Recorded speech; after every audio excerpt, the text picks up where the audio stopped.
Hi and welcome back to my channel, and in this video I'm going to be talking about why running a retreat is a great idea if you have got a CIC, especially if you are in a CIC industry of doing some kind of change to lifestyle, change to mindset and bringing people together. So retreats can be fantastic ideas. They can be grant funded, but you need to tweak up the wording, and I'm going to give you advice for that in this video. But also there's other ways that you can fund them, and they can be a great way of actually bringing in income to your CIC. So I'm going to be covering all of that in this video. Before I get into that, please hit the subscribe button for everything to do with community interest companies, grant funding and being a social entrepreneur. So if you're interested in setting up a CIC, do go over to my website where I've got my course, how to set up a CIC and get grant funded in 4 months. I've also got my membership as well. My membership is great, and if you are already established as a CIC, join the membership because you'll be able to jump in and talk to me on several different calls a week if you want it. You can network as well with our CIC tribe, and some of our CIC tribe have retreat venues, and some of them are organizing things and collaborating together. So our CIC tribe is amazing for that. So do go and link in with that. So that aside, let's get into it. So I just actually ran a retreat. We just went to Costa Rica. So I took the CIC tribe members, 15 of them, over to Costa Rica, and we just did a retreat there for 7 days. It was absolutely fantastic. It was an amazing opportunity. I'm hoping to do one again next January.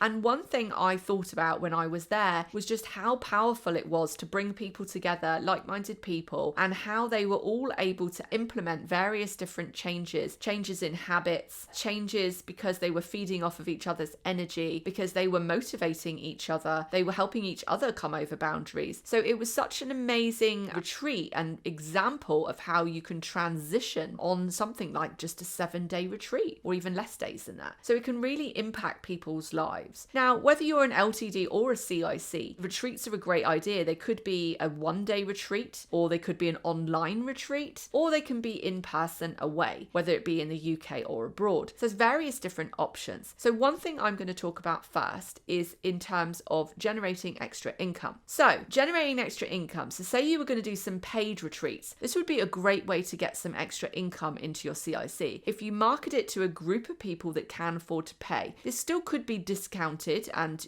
maybe you're able to get some discounted venues because you're a CIC, some discounts on various different things, but you still charged a small amount. Now this could be one great way for you to bring in some income into your CIC. Now, of course, aside from bringing in some income, it's also great for the look of your CIC. So it's great for your branding of your CIC. It's a great opportunity to get photos, videos, testimonials to prove the impact of your work. So as well as getting income, it can actually help you create an impact statement for how good your work is. So that can really help you as a CIC as well. And that can also help you gain grant funding, because one, you can match fund the income that you've generated into a grant, so you're more likely to get some grants that require match funding, but also you can show the testimonies and the value of what you do, and that's something that the grant funders can see. So that can definitely help you get grant funding. So next, let's go on to the topic of, can you get it grant funded? Now, a grant funder is not going to pay for you guys to be flying off to Jamaica or wherever. They're not going to pay for any kind of travel. They're not going to pay for accommodation. That's out. So forget that. What they will pay for is day retreats. So day retreats is a great thing to do. And I have had people hire out hotels for the day and actually get that funded. I had somebody based over in Kent, and she was able to do like a day retreat with spa treatment and holistical stuff and all sorts of advice and education built into the day to help young new mothers. So that was something she was able to get funded by her local council. National Lottery and others will fund day retreats. You have to say that they're disadvantaged and they can't pay. So this is going to be to a group of people that can't pay, and that's important in terms of arguing your case. But yes, you can hire a hotel for the day or a piece of land for the day. It's always best, of course, to keep your overheads down. So if you can find discounted or free venues, fantastic. Some of you may already have a field or have access to some land. Maybe people could then camp on it. You don't talk to the grant funder so much about people camping. You just focus on, this is what we're going to do for the day. This is the day retreat that we're going to be offering. This is the program. So getting grant funding for day retreats is definitely possible. And that can, again, have really good impact on people, even if it is just for the day. So next, how would you go about organizing a retreat? So here are some of my tips. One is, as I said, make sure you find a venue. Try to negotiate a discount because you're a CIC. Try to get a venue for free. Try to communicate, especially if you're in CIC Tribe with some of our other partners, because people have land. They will give other CICs land, or just say, well, if you just give us a donation. So network and try to get a venue as free or cheap as possible. Even when I went to Costa Rica, I was able to get what used to be an old hostel, so it was very cheap. There are some options to get cheaper venues abroad as well. Next, make sure you budget properly for all of the staff costs that you're going to need, and that includes the expenses, the travel expenses, the accommodation of you and any other staff. So make sure you budget for all of that properly. Now, if you're going to be putting that into a grant application, remember I said they won't want to be paying for you to have hotels and stuff. That's not going to work. But in terms of your paid retreats, make sure you factor in all of those costs. Don't be digging into your own pocket. Now, of course, you could try to raise some of those costs through other ways of fundraising. You may have done a crowdfunder. You may have been able to get donations or sponsorships. So you might be able to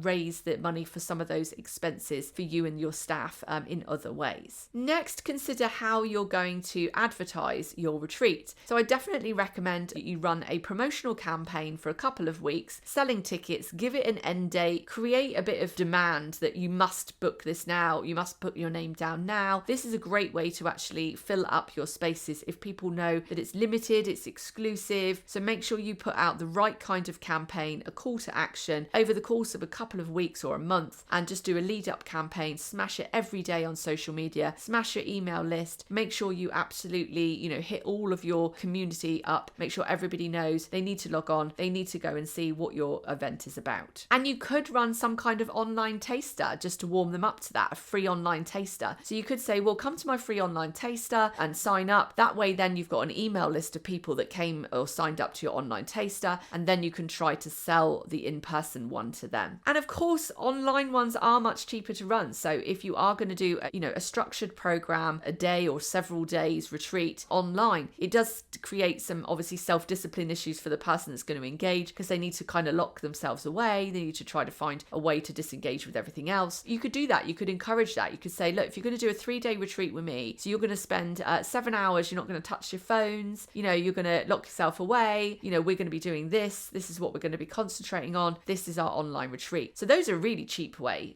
to do online retreats. So that can be an easy one to fund, or it could be one that you do for free just to gain that momentum. So I hope that gave you some ideas and gave you some inspiration about what you could achieve if your CIC did a retreat. As I said, they are fantastic ways of bringing your community together to actually create those relationships, to strengthen bonds, for them to all create some kind of transformative plan for how they're going to either move forward in their businesses or their lives or whatever. So I absolutely highly recommend it. And if you want to join CIC Tribe, we'll be doing more training on how to do retreats in there.